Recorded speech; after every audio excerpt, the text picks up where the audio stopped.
Estamos exponiendo el libro de Colosenses, la carta, la epístola de Pablo a los hermanos de Colosas. Y llegamos al capítulo 3. Quiero que se paren, por favor, y vamos a leer el texto de Colosenses, capítulo 3.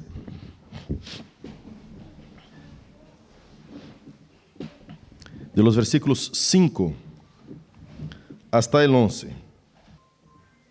Leamos la santa y poderosa palabra de Dios. Dice así: haced morir pues lo terrenal en vosotros, fornicación, impureza, pasiones desordenadas, malos deseos y avaricia, que es idolatría. Cosas por las cuales la ira de Dios viene sobre los hijos de desobediencia, en las cuales vosotros también anduvisteis en otro tiempo cuando vivíais en ellas. ¿Cuándo anduvisteis? En otro tiempo. Pero ahora dejad también vosotros todas estas cosas. ¿Qué más?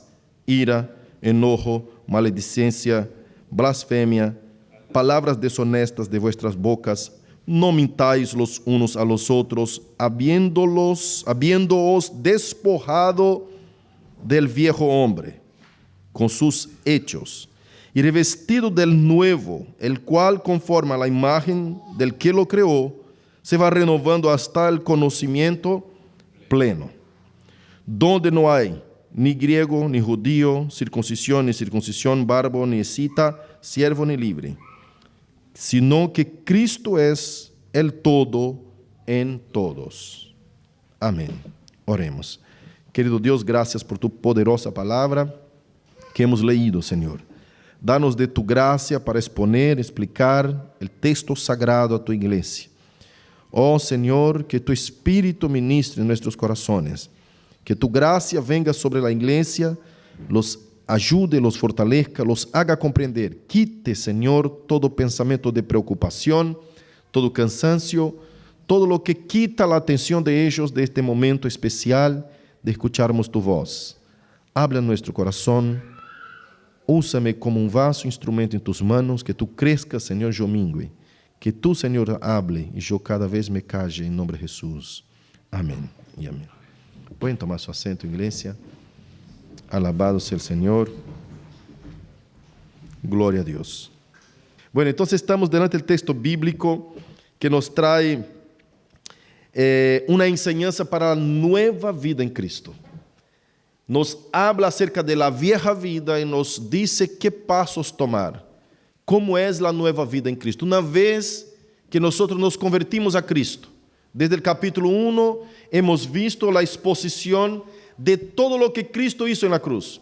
Toda la obra redentiva de Cristo. Todos los sacrificios que Él hizo en la cruz por nosotros. Toda la gloria y la conquista que Él nos ha regalado, brindado a nuestras manos. Ha despojado a los principados y potestades, así que el creyente no tiene que andar con miedo más del diablo. Ha vencido a la muerte y al infierno, así que el creyente no tiene que andar con miedo de la muerte. La garantía de la resurrección, el poder que ha resucitado a Cristo, es el mismo poder que te va a resucitar en el día postrero, en el día venidero, en el último día. Así que tenemos victoria en la era presente y la era futura. Tenemos victoria por la resurrección de Cristo sobre la muerte física, la muerte espiritual y la muerte eterna. La muerte, las tres clases de muerte que nosotros hemos experimentado en el Edén cuando caímos en pecado. Entonces Cristo ha restaurado la propia imagen de Dios en nosotros. Esta imagen que el pecado deturpó, que el pecado causó una cierta ofuscación, una cierta confusión en nuestra mente, de manera que ni siquiera sabemos quiénes somos cuando estamos sin Cristo. Las personas andan como ovejas descarriadas, cada una buscando su camino, como ovejas sin pastor, como dijo Jesús en Juan capítulo 10. Y Jesús vino para traer vida, para restaurar, para enderezar el camino de aquel que estaba perdido. Entonces, cuando Cristo muere en la cruz, Él está llevando sobre sí todo el castigo, la maldición y la maldad del pecado que iba a caer sobre nosotros. Pero cuando Él resucita, Él trae en su resurrección toda la victoria, todas las bendiciones que Dios había planificado para el ser humano antes de la caída. Todo el rescate, toda la victoria sobre todo el universo, sobre todas las cosas y más allá sobre la muerte. La muerte es algo que deja al ser humano sin reacción. La muerte es asombrosa. Oh, cuán asombrosa que la muerte es. Cuán terrible, cuánto asusta a los hombres. Es algo desconocido. Pero la Biblia habla que nosotros, cuando estamos en Cristo, a causa de la resurrección de Cristo, vamos a conocer la inmortalidad. 1 Corintios capítulo 15, versículo 53 adelante dice: lo que es mortal se revestirá de inmortalidad, lo que es perecedero se revestirá de lo eterno. Lo que es corruptible se revestirá de incorruptibilidad. ¿Dónde está, oh muerte, tu aguijón? ¿Dónde está, oh sepulcro, tu victoria? Porque el aguijón de la muerte es el pecado y la fuerza del pecado es la ley. Es decir, lo que puede retenernos bajo el poder de la muerte es el pecado. Ayer estuve exponiendo en Capital Federal un texto de Efesios, capítulo 2, capítulo 1, finales capítulo 1. Y nos declara exactamente estas cosas. Cuando Cristo conquista para nosotros toda la victoria, toda la gloria, terrena y eterna, presente y futura. Cuando dice que en el siglo venidero, en este siglo y en el siglo venidero, está diciendo, empezó ya. Tu victoria y tu bendición ya ha arrancado. Hay cristianos que andan cabizbajo, mirando hacia no sé dónde, hacia lo gris, pensando que todavía llegará su victoria. Únicamente en la segunda venida de Cristo estará viviendo vida eterna. No, no, hermanos. La vida eterna para los nacidos de nuevo ya empezó. Usted no muere más. La muerte ya no es una victoria sobre el creyente. La palabra de Dios dice en Efesios 4, capítulo 4, versículo 11, dice así, que Él llevó cautiva a la cautividad y dio dones a los hombres. ¿Qué es la cautividad? Cuando dicen Colosenses que Él venció el imperio de la muerte, aquel que detenía el imperio de la muerte, a saber, es el diablo. El poder de la muerte está en las manos del diablo. Dios ha otorgado a Satanás el poder de la muerte.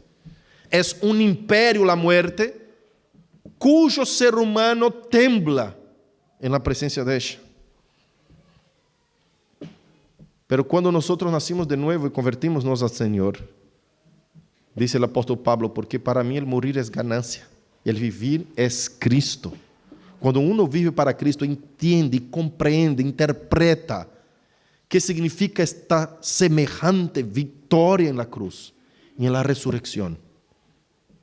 Dice el texto que en Efesios 1, que el poder que ha resucitado a Cristo también nos resucitará a nosotros. Ahora escuche bien una cosa.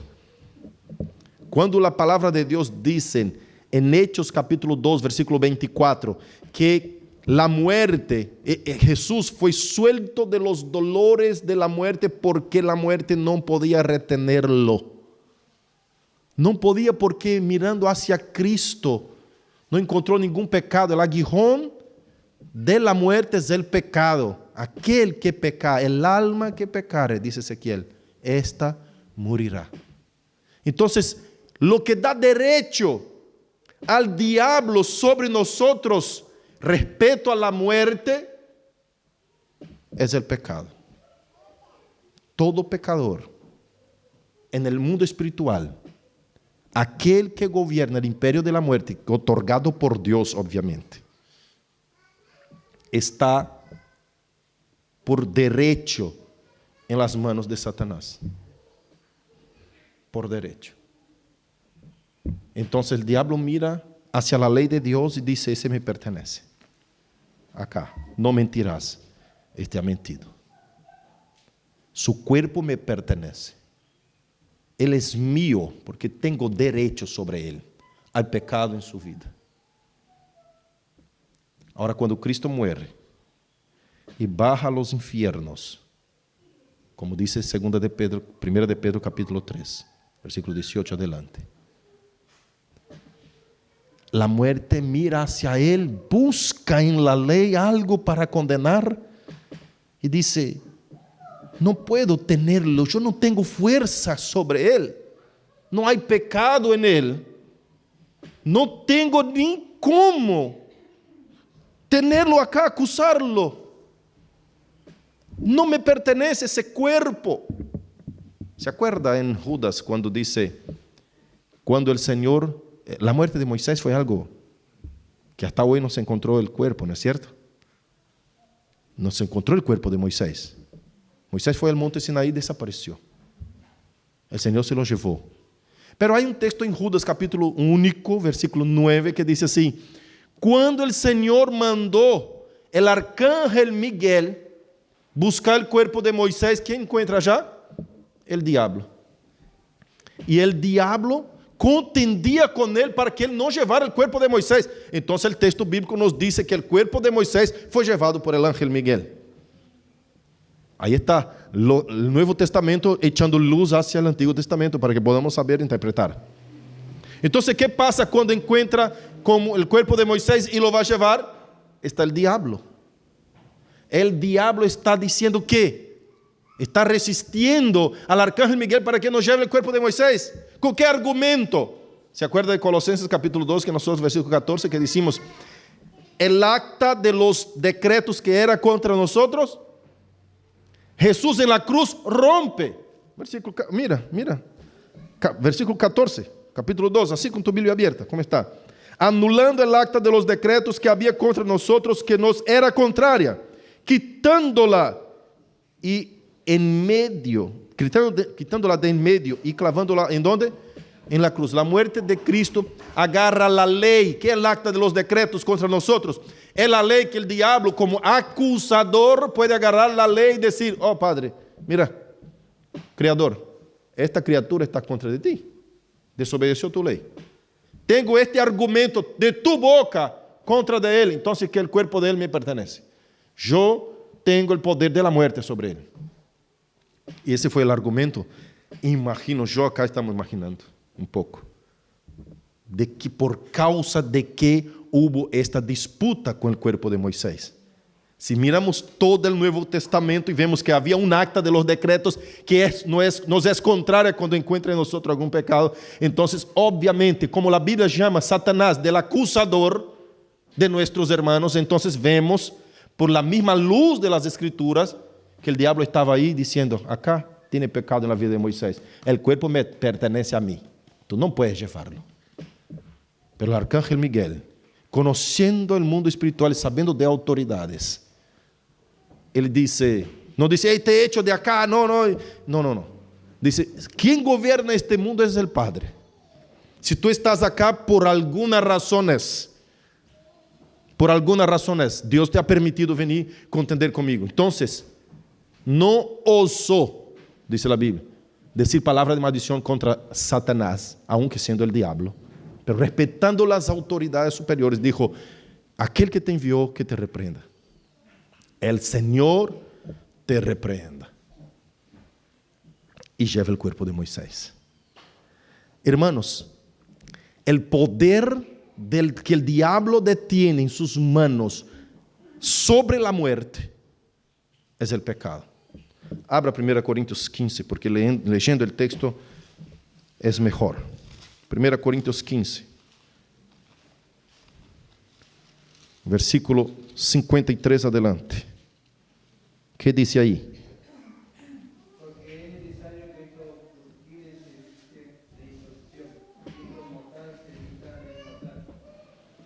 Y cuando esto corruptible, 54, se haya vestido de incorrupción y esto mortal se haya vestido de inmortalidad, entonces se cumplirá la palabra que está escrita: sorbida es la muerte. ¿En dónde? ¿Por qué? ¿Por quién? Por la victoria. ¿Qué victoria? Esta de Colosenses 2. Sorbida es la muerte en la victoria. Cuando Cristo se encarna y muere en la cruz y resucita en la cruz, está diciendo: esta victoria es de ustedes, iglesia. Porque eso así está allá. Vamos volver acá. Pero mira, en Efesios capítulo 1, mira lo que dice. Efesios, un poquito antes de Colosenses. Capítulo 1, versículo 20 adelante. Mira, dice 9, dice así: y cuál la supereminente grandeza de su poder para con nosotros los que creemos, según la operación del poder de su fuerza, la cual operó en Cristo, resucitándole de los muertos y sentando a su diestra en los lugares celestiales, sobre todo principado y autoridad y poder y señorío, y sobre todo nombre que se nombra, no solo en este siglo, sino también en el venidero. Es decir, la victoria de Cristo es en este siglo y en el venidero. Así que ya empezó. Tu victoria en Cristo es presente y futura. Y dice: y sometió todas las cosas bajo sus pies y lo dio por cabeza sobre todas las cosas. ¿A quién? Él es la cabeza de la iglesia. ¿Acaso la cabeza, siendo victoriosa, perderá el cuerpo? ¿Se acuerda cuando Pablo enseña acerca del marido que debe amar a la esposa y dar su vida por ella, así como Cristo ha amado a la iglesia y así mismo se entregó por ella? Es decir, Cristo muere en lugar de la iglesia. Así que si Cristo es la cabeza de la iglesia está salvada por su muerte. Entonces mira, la cual es su cuerpo, versículo 23, la plenitud de aquel que todo lo llena en todo. La iglesia es la plenitud de Dios. Porque la iglesia es el cuerpo de Cristo. Y Cristo es la imagen misma de Dios en la tierra. Así que la iglesia, siendo el cuerpo de Cristo, es la iglesia, es el reflejo de toda la voluntad de Dios en la tierra, guiada por su mente brillante, que es la cabeza, que es Cristo. Por eso Cristo es la única cabeza de la iglesia, el único gobierno de la iglesia es Jesucristo.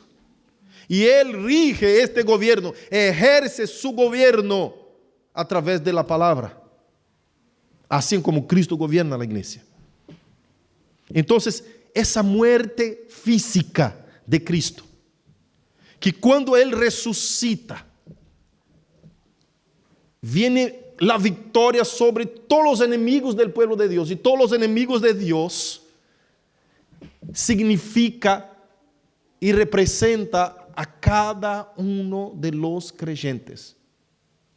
Este nombre, después de su resurrección, que queda sobre todo nombre, esta victoria, este poder que está sobre todo principado, hermanos, Jesús ya era sobre todo principado. Porque en Mateo 28, 18 Jesús dice, cuando resucita: toda autoridad me fue dada en los cielos y en la... Pero ya no tenía. ¿Cómo te fue dada ahora?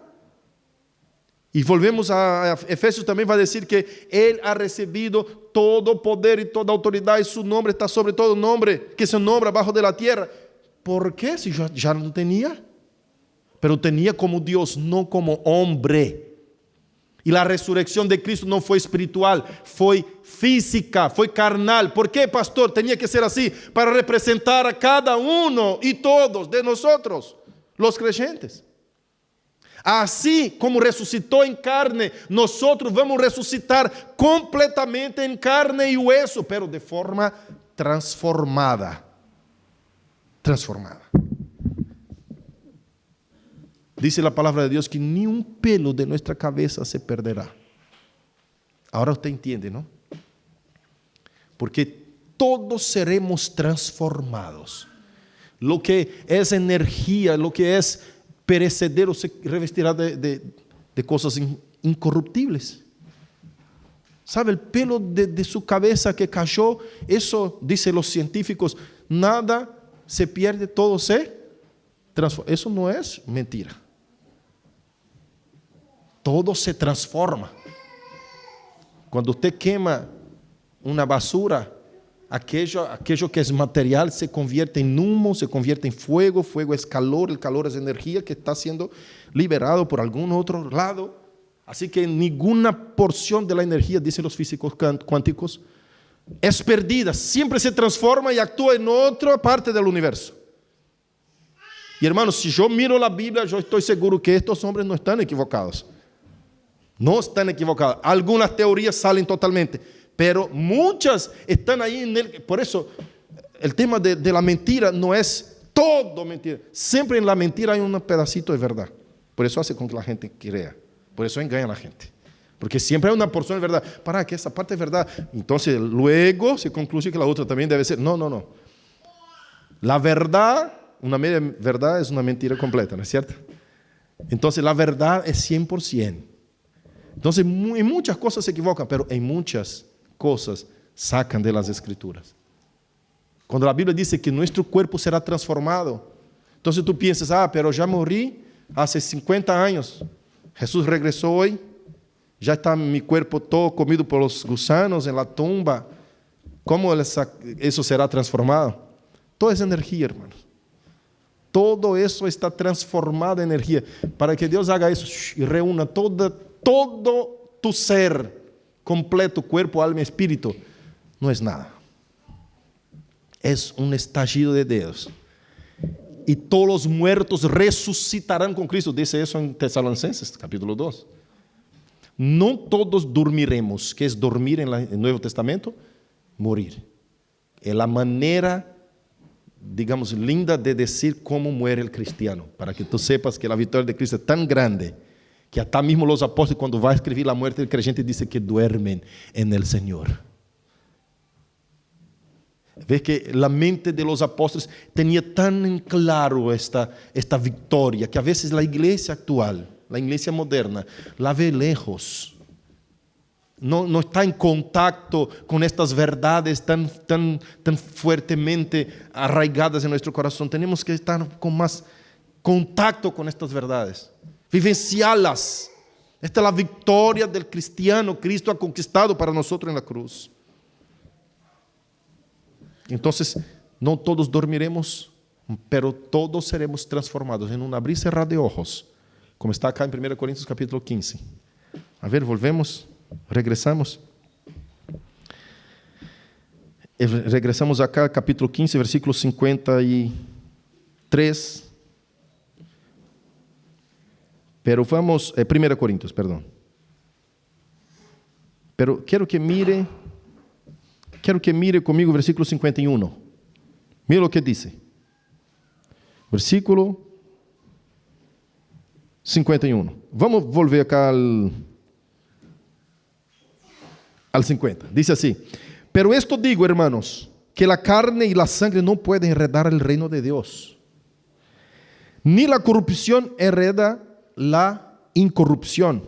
He aquí os digo un misterio: no todos dormiremos, pero todos seremos transformados en un momento, así como en un abrir y cerrar de ojos, a la final trompeta, porque se tocará la trompeta y los muertos serán resucitados incorruptibles y nosotros seremos transformados. Ahí viene el 53 que ya hemos leído, porque es necesario que esto que es corruptible se vista de incorruptibilidad y lo mortal se vista de inmortalidad. Y cuando esto corruptible se haya vestido en corrupción y esto mortal se haya vestido de inmortalidad, entonces se cumplirá la palabra que está escrita: sorbida es la muerte en victoria. ¿Dónde está, oh muerte, tu aguijón? ¿Dónde está, oh sepulcro, tu victoria? Ya que el aguijón de la muerte es el pecado y la fuerza del pecado, la ley. ¿Cómo puede la muerte detener a Cristo? Mira Hechos capítulo 2, versículo 24. Es importante que tú mires en tu Biblia para que creas. Porque a veces, hermanos, pastor hace muchas citas bíblicas, pero algunos hermanos no buscan y a veces queda muy como pasado, ¿no? Cuando usted mira en el texto, te fija más. Hechos 2, versículo 24, dice así: al cual Dios levantó sueltos los dolores de la muerte, por cuanto era imposible que fuese retenido por ella. Era imposible, no había en Cristo pecado. El aguijón de la muerte es el pecado. La muerte fue allá y buscó un pecado en Cristo, no encontró, dice, yo no tengo fuerza, no puedo hacer nada con este. Va a resucitar sí o sí, es imposible que yo haga algo, que yo lo retenga. Ahora, sobre nosotros, aprenda eso, eso es lo lindo, esto es lo mejor. Sobre nosotros está esta misma victoria, este mismo poder de resurrección. Por esto Cristo resucita en carne y hueso. Y llega Tomás que dudaba y dice, toca acá, si no es carne y hueso. Esto representa la victoria de ustedes sobre la muerte. Sobre la muerte. Carne y hueso son ustedes. Ustedes todos resucitarán. Y Cristo va a transformar el cuerpo de ustedes. Este poder que la muerte dice, para.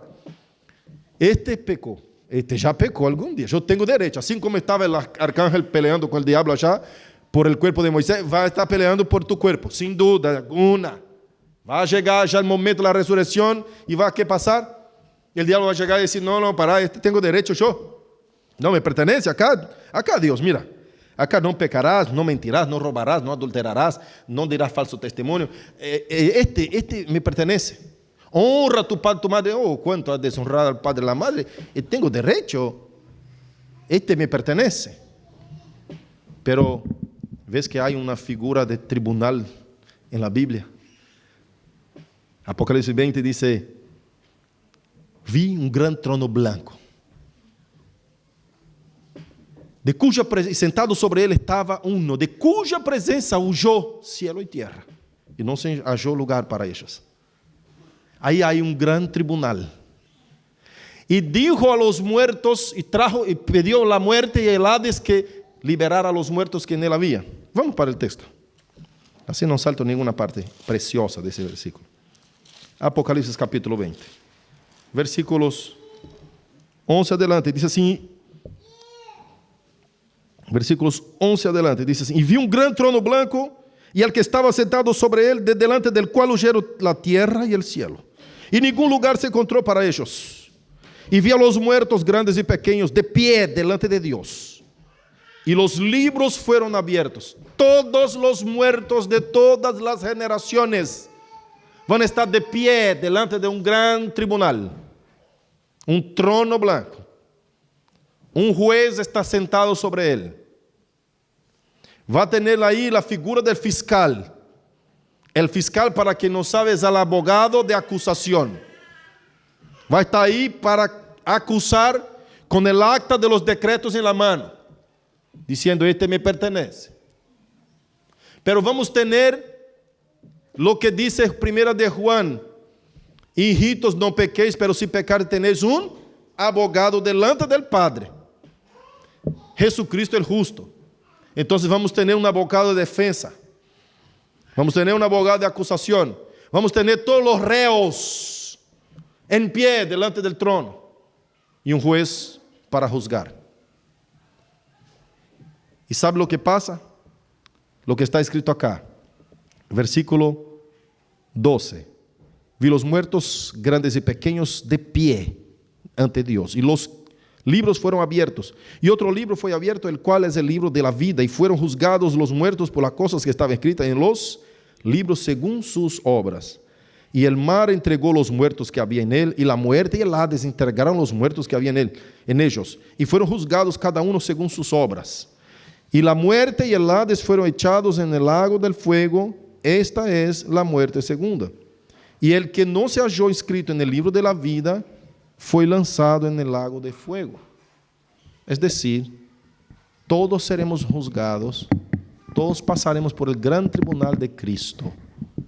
Obviamente que cuando nos toca a nosotros, los creyentes, resucitados en Cristo Jesús, Jesús va a decir así, no, este no hace falta que pase por el juicio. Este me pertenece a mí. Las culpas, y el abogado de acusación va a decir, no, él tiene pecado. No, él tuvo pecado, pero ya pagué por ellos. Ya no tiene más. Fue lavado, fue redimido por la sangre de Cristo, como dice el texto. algunos de nosotros fuimos, Gálatas 5 nos dice que, y 1 Corintios 6, 9 y 11 también nos dice que algunos de nosotros fuimos como las descripciones de los versículos que vamos a leer adelante. Malos, pecadores, inicuos, iracundos, rebeldes, pero ya fuisteis purificados, ya fuisteis santificados, ya fuisteis justificados.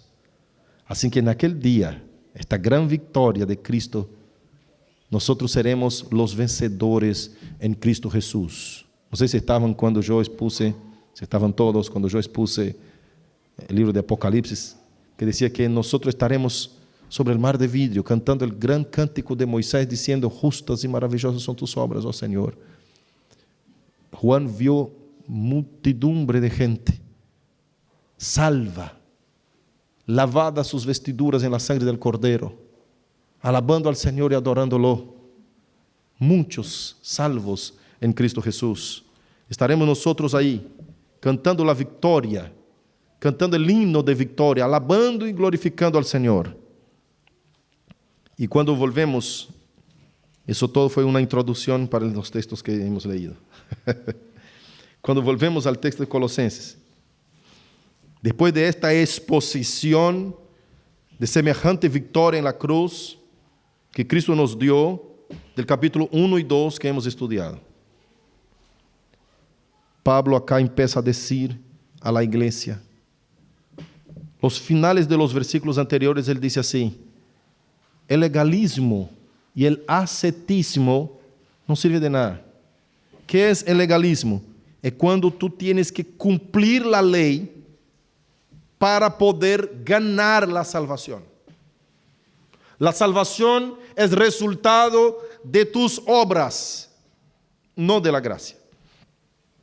Así que ellos estaban acá, los falsos maestros, enseñando a los colosenses que ellos tenían que volver a cumplir la ley. Finales de capítulo 2, Pablo dice así: por tanto, después de presentar todo eso que recién los hablé en los versículos anteriores, dice: por tanto, nadie os juzgue en comida o en bebida, o en cuanto a días de fiesta, la luna nueva o días de reposo, todo lo cual es sombra de lo que había de venir, pero el cuerpo es de Cristo. Nadie os prive de vuestro premio, afectando humildad y culto a los ángeles, entremetiéndose en lo que no han visto, vanamente hinchado por su propia mente carnal. Es decir, había gente, falsos maestros, que decían: tuve una visión, tuve una revelación, Dios quiere que ustedes hagan eso, hagan aquello, y metía cargas sobre la gente. Tienen que obedecer los días de fiesta, tienen que guardar el sábado como los judíos, tienen que hacer todo lo que era de la ley ceremonial del Antiguo Testamento. Y Pablo llega y dice: no, esa gente está deturpando la mente de ustedes. Ustedes no pueden creer en eso. Diciendo que vieron revelación. No, eso están hinchados por su propia mente carnal, dice Pablo. Y no haciéndose de la cabeza, en virtud de quien todo el cuerpo, nutriéndose y uniéndose por las conjunturas y ligamentos, crece con el crecimiento que da Dios.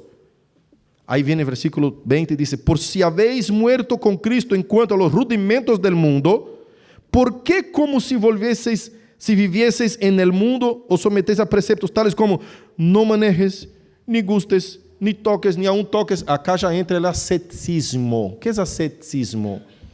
El ascetismo en español.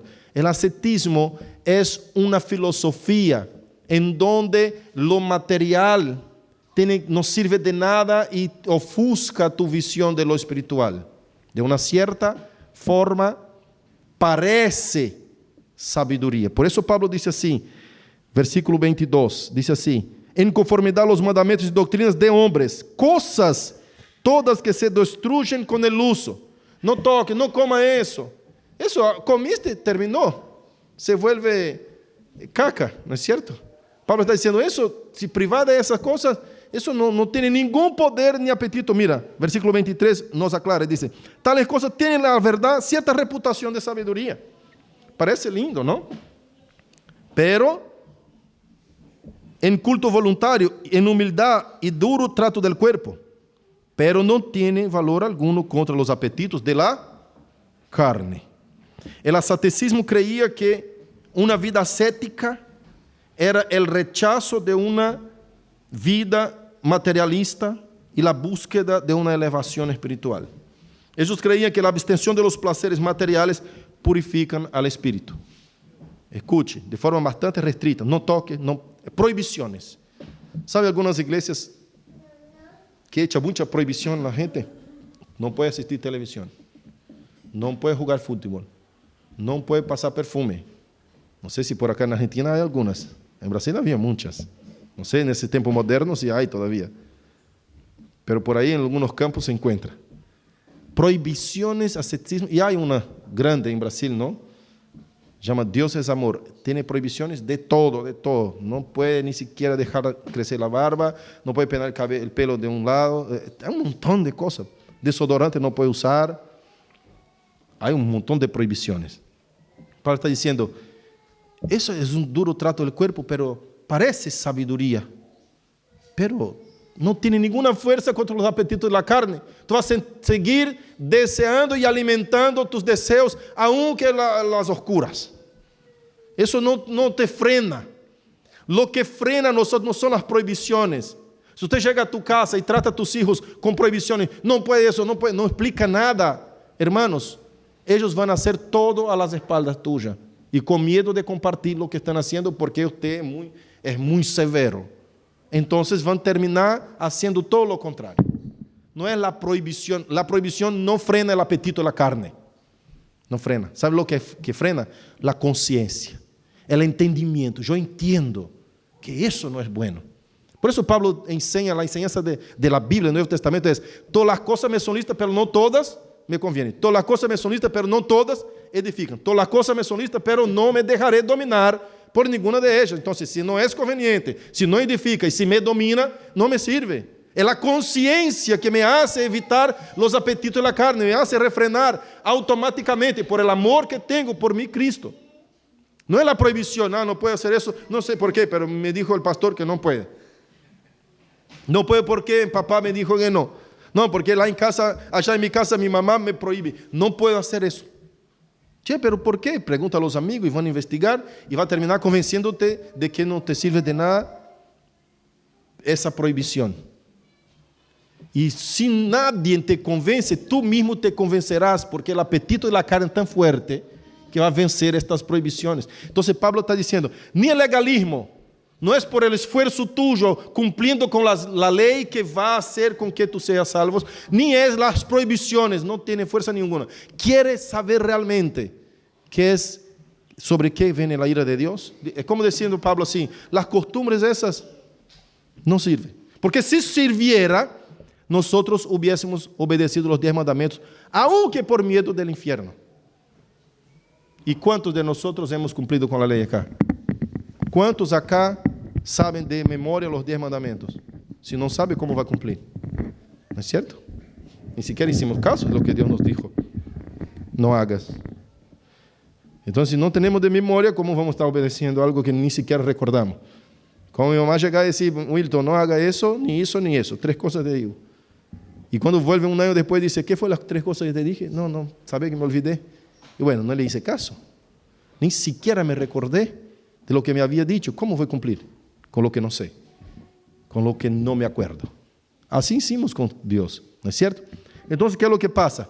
Pablo dice en versículo 5 adelante, realmente lo que tiene que hacer morir es lo terrenal en vosotros, que son fornicación, impureza, pasiones desordenadas, malos deseos y avaricia, que es idolatría, cosas de las cuales la ira de Dios viene sobre los hijos de desobediencia.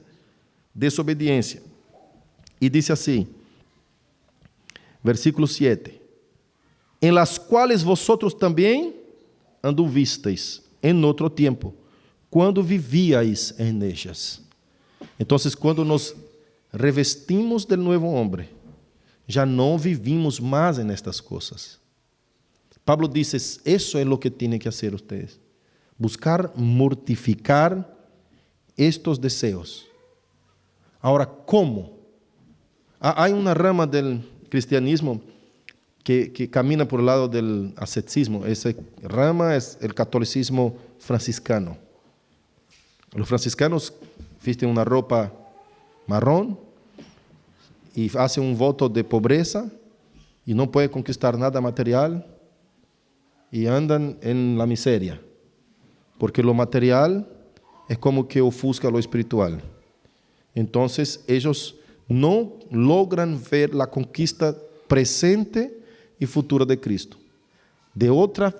Diciendo de otra manera, ellos están creyendo en el agnosticismo. ¿Por qué, pastor? Porque están creyendo en la filosofía de que la carne y la materia es impura y el espíritu es puro. Entonces, el más alto nivel, no solo los católicos franciscanos, ¿no es cierto?, como también los budistas creen eso, y también alguna rama del islamismo. Ellos creen que la purificación viene por no tener nada material y viven en extremada miseria. Hay esta filosofía en cabeza de mucha gente.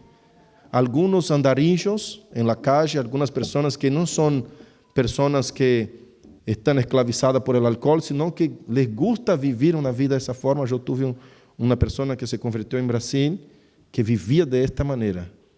Allá cuando vivía en San Isidro, el dueño de la casa enfrente, a veces llegaba a nosotros, oren por mi hijo porque desapareció.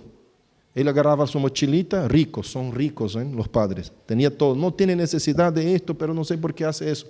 Ponía su mochilita en la espalda y salía caminando en la ruta y decía, voy a Chile, caminando. Como que para pagar sus cargas. Creía en doctrinas así, no puede poseer nada material, los papás le querían dar un auto, y no quiero nada. Entonces, es una filosofía de esclavitud. Y Pablo está confrontando esta filosofía acá. No toques, no manejes, no eso, no gustes, no haga esas prohibiciones que parece sabiduría, pero no tiene ningún apetito, no tiene ningún poder contra la carne. Esta persona que vive una vida así, totalmente despegada del materialismo, quizás son las personas que tienen más violencia en su corazón, más, deseos, y practican todas esas cosas que Pablo nombra en el versículo 5. Entonces, ¿de qué sirve?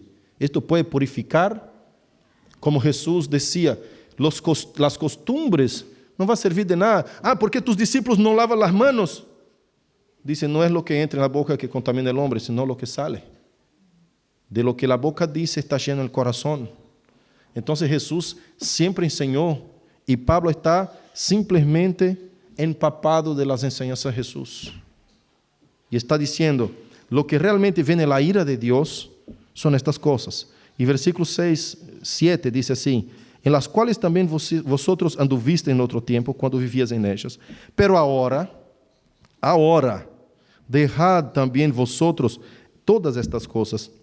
¿Qué más? Agrega Pablo, ira, enojo, maledicencia, blasfemia, palabras deshonestas de vuestra boca, mentiras, no mintáis los unos a los otros, habiéndoos despojado del viejo hombre con sus hechos, y revestido del nuevo, el cual conforme a la imagen del que lo creó, se va renovando hasta el conocimiento pleno. Entonces acá el apóstol Pablo está diciendo así, la manera como vamos a vencer estos apetitos es despojándonos del viejo y vestiéndonos del nuevo. La única forma de renovar la conciencia, de hacer con que tu conciencia trabaje a favor de tu vida espiritual, física, material, es con el nuevo nacimiento. Si no existe el nuevo hombre dentro tuyo, no vas nunca poder ser fiel a Dios. Nunca. Necesita tener el nuevo hombre. Ahora, hay algo lindo acá que te va a confortar el corazón. Porque a veces tú estás en este camino y a veces da una resbalada y dice, no nació en mí el nuevo hombre. Todavía me falta, todavía no soy convertido. No, escuche lo que dice Pablo. Dice así, se va renovando hasta el conocimiento pleno. Todos los días se va renovando este nuevo hombre dentro nuestro. Es un camino de crecimiento, es un camino de aprendizaje. No desista, no piense que, bueno, entonces, si yo todavía practico esas cosas, pastor, yo me airo. Enojo, eso es lo que más me pasa todos los días. Maledicencia, blasfemia, quizás la blasfemia no, pero palabra deshonesta, sí. Mentira. Pastor, creyente no puede mentir.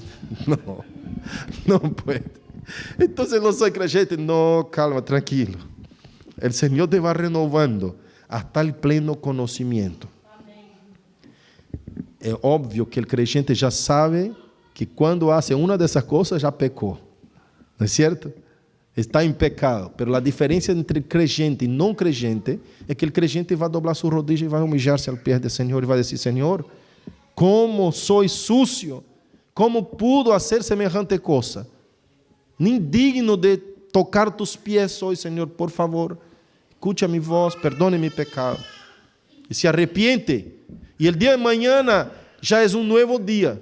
5 segundos después de tu oración, de tu petición de perdón, ya es un nuevo momento, porque Dios, aún siendo omnisciente, olvida nuestro error, ¿no? Como dice la música.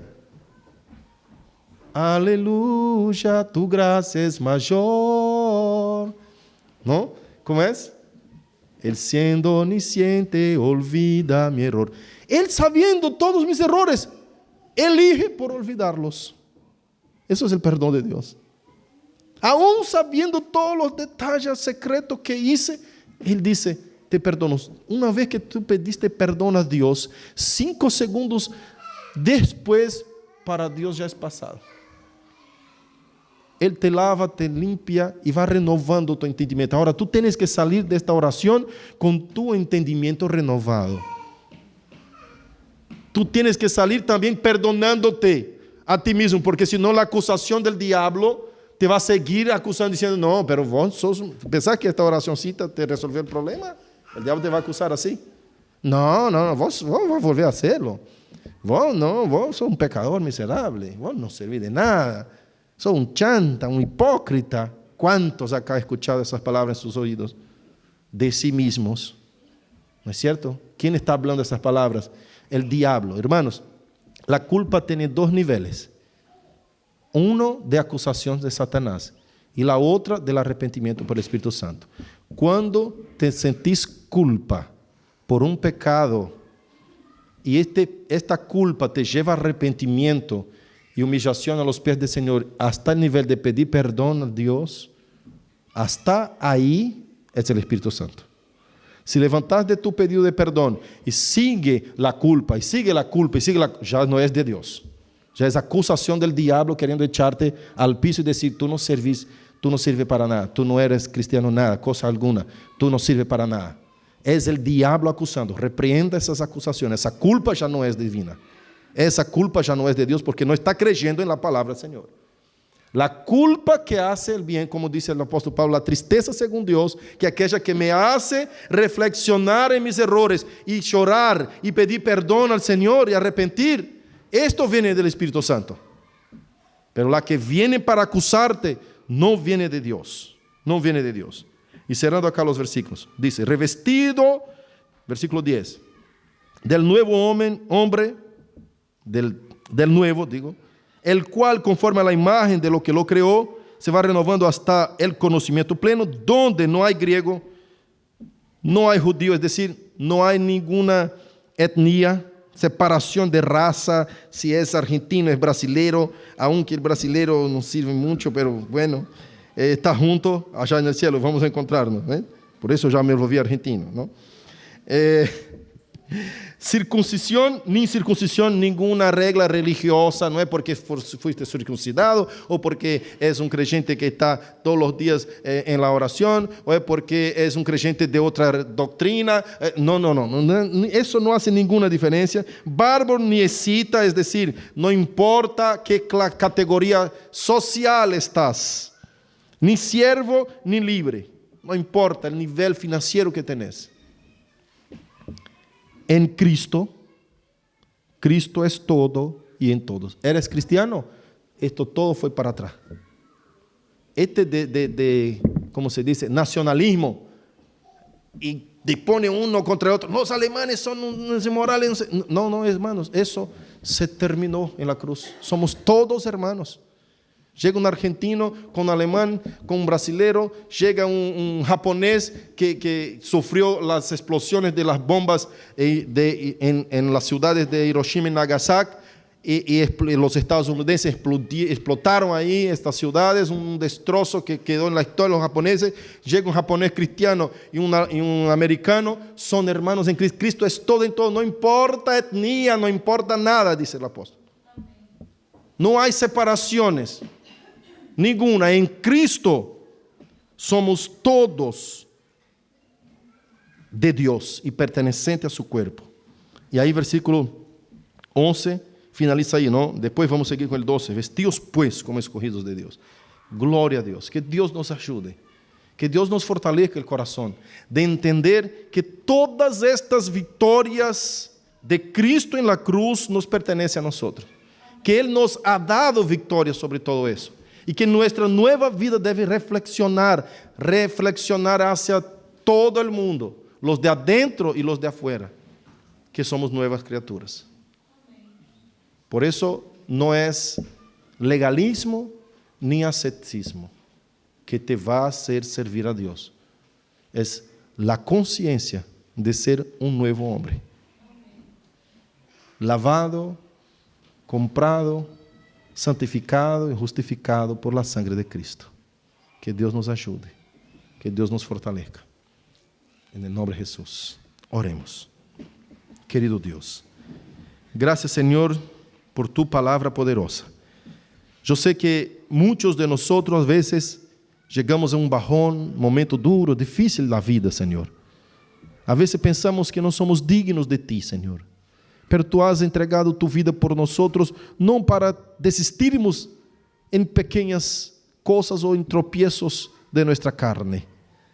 No es, Señor, ni nuestro esfuerzo, nuestro brazo, ni tampoco las prohibiciones, Señor, que nos va a hacer acercar a ti y seguir firme en la fe, sino que tu Espíritu puesto en nosotros, renovando nuestro corazón y nuestro entendimiento todos los días, Señor. Aún, Señor, resbalando, aún cayendo, pero siguiendo firme. El victorioso es el que no desiste. Es el que entiende tu palabra y dice, ya fue conquistado por mí en la cruz, la victoria de Cristo Jesús. Que tú nos fortalezca y nos bendiga. Ayúdenos, Señor, a caminar en tu voluntad y en tu presencia. Tu poder nos renueve todos los días. En el nombre de Jesucristo, tu Hijo amado. Así oramos, Padre. Guarde tu iglesia. Dê a ellos visión espiritual, fuerza, aliento. Y los alimente en nombre de Jesús. Amén y amén.